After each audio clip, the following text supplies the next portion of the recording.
final score, OCU defeats Bacone today. We're here with Coach Vinay Patel. And, Coach, your thoughts on the game today?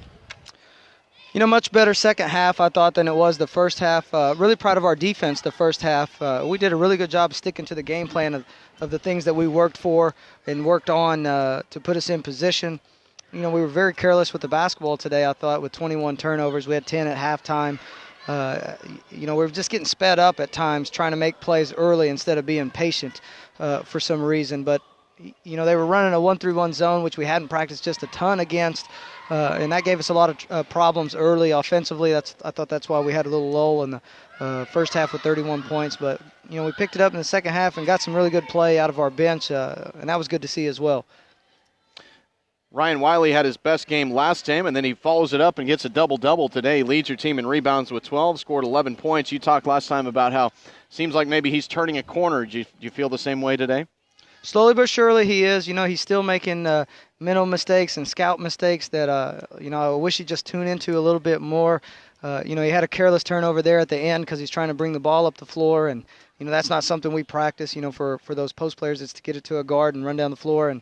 But he's getting a lot better, and I've told a lot of people I think Ryan Wiley's the best rebounder on our team. It hurts him a little bit because he's playing behind Xavier Smith and playing behind Tyler Alderman, so, hadn't been getting the minutes. Probably he would if he wasn't playing behind those two guys. But, he had a chance to play today with X and Tyler both getting in foul trouble, and he stepped up big for us, really did well on the glass. Alex did, too. He had 5 rebounds as well. This is a guy who has kind of been lost in the rotation a little bit, but he gets 11 minutes today, grabs 5 rebounds. His best game of the year, I thought. Yeah, we have one of these teams where, we have a lot more posts, it seems like, than we do guards right now. And, like you said, he gets lost in the shuffle sometimes. And, in games where Tyler's playing really well and Xavier's playing really well, and then don't forget about Brandon Patton, who's been out for the past couple games. He'll be back hopefully this next week. But, we just have a lot of depth at that spot. And that's the thing we were excited about going into this season is our post depth. That was something we were missing a year ago. And, I know Xavier Smith's been a little bit frustrated with his play over the last couple games, but, he's been a little bit of a slump. But, it's not going to last long. That kid works really hard on his game, and I know he's going to bounce back for us.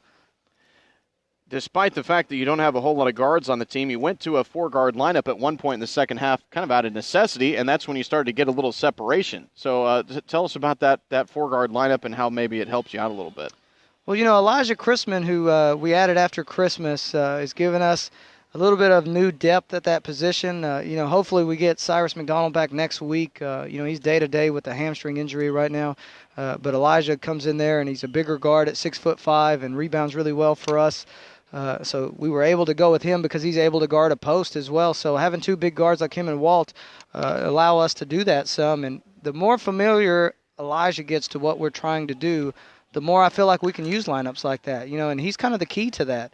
As he figures it out, we can play him at multiple positions, at the wing and the forward, I feel like, the way he can shoot the basketball. And so, he's the key. I think if we need to size down, we have a guy that can help us do that now, and that's one of the reasons we went out and got him.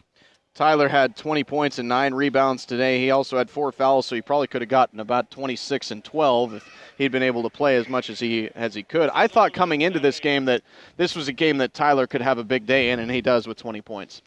Yeah, we felt like he was going to be a big piece of what we were trying to do today as well, and all season. I mean, we've been trying to go inside to him more this semester, I feel like, than we did last semester. But that's also on Tyler. He's gotten in shape. He looks really good right now. I think he's in the best shape of his life probably as a basketball player, and he's playing really hard. And he had to knock some rust off. That kid hadn't played in a year before he came here, so he knocked a little rust off, getting really familiar with what we're doing. And I think we're getting the best play out of him than he's probably ever played in his career. So, I'm really excited about him as a basketball player. I think the officials sometimes pick on him for his size. I don't know if that's the best way to put it or not. He's one of the biggest kids on the floor, and sometimes I feel like he's punished for being the biggest kid on the floor. But, he's figuring out a way more and more to stay on the floor, and when he's on the floor and we get the ball inside to him, good things happen to us, and good things happen to our perimeter players as well. Lou Dunbar knocks a couple threes down because we throw it into Tyler, we throw it into X, and people collapse on them, and then they kick it out, and our guards are able to get open shots that way as well.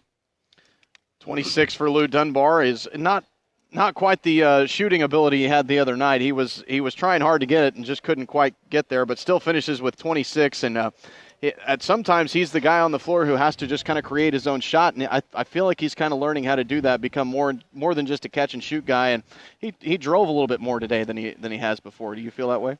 Yeah, he got the same 18 shots he got the last game. I'm kind of disappointed. Not really. No, we ran a play for him to open the game, to get him a look, and he got a really good look and didn't knock it down.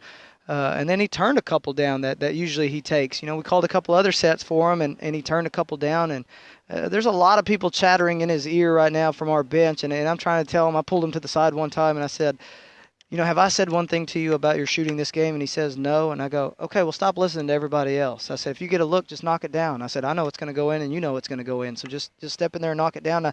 And I think at times when he doesn't get a shot off, he kind of presses to look for one. And just with the guys that we got and the team that we have, he just doesn't need to do that. We have a team that it's very unselfish in my opinion.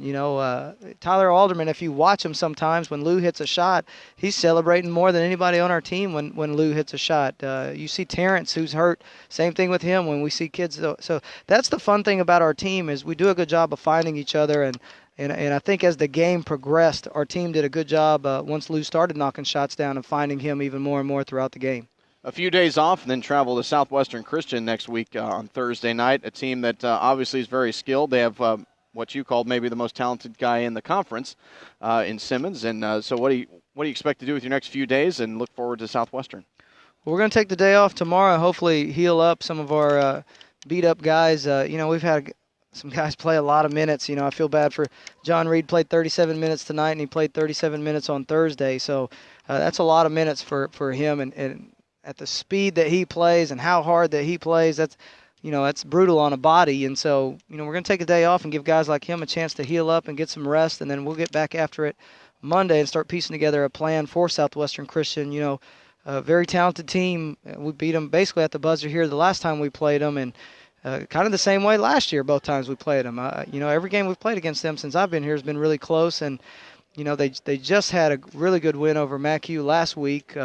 I think a 30-plus win against them last week. And, I don't know what they've done tonight, but, it's a really challenging team. We're tied with them in the league going into tonight. And this is kind of the part of the season where people are going to start creating some separation in our league because, you see we were tied with Wayland and Southwest Christian going into tonight, and then the teams below us, I think there's 4 other teams tied just a game below us. So you could go from 3rd to 9th in one night right now. So every game that we're playing and everybody else is playing is very important. So I know they're going to be fired up to play us, and I hope we can rise to the challenge and intensity that they bring.